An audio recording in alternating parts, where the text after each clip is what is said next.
ငါကတော့နာမည်ကျော်ငပြောသီး Sheriff ဘီမန်ပဲဒီတောထဲမှာငါခြေတံကြားရင်အကုန်လန့်ရမယ်ဟိုခြုံထဲမှာဘာကောင်းလဲလူဆိုးလားဒါမှမဟုတ်ငါ့ကိုလာချောင်းတဲ့ပြိသက်လားထွက်ခဲ့စမ်းဟေးအပေါ်ကဘာကြီးကြလာတာလဲအမလေးစူးတွေ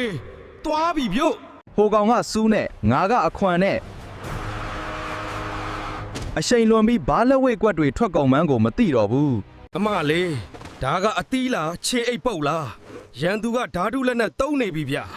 အော်အန်ဂျင်လိုက်တာရော့ဒါကတော့ငါရဲ့ပြက်သားတဲ့ကန်ချက်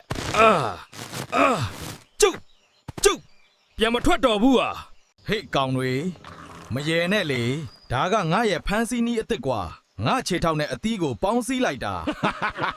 မင်းတို့နဲ့စကားမပြောတော့ဘူးငါဖာသာငါရွာဘက်ပဲပြန်တော့မယ်ဒါပေမဲ့ဒီအနံ့ကြီးကဘလို့ဖြောက်ရမလဲ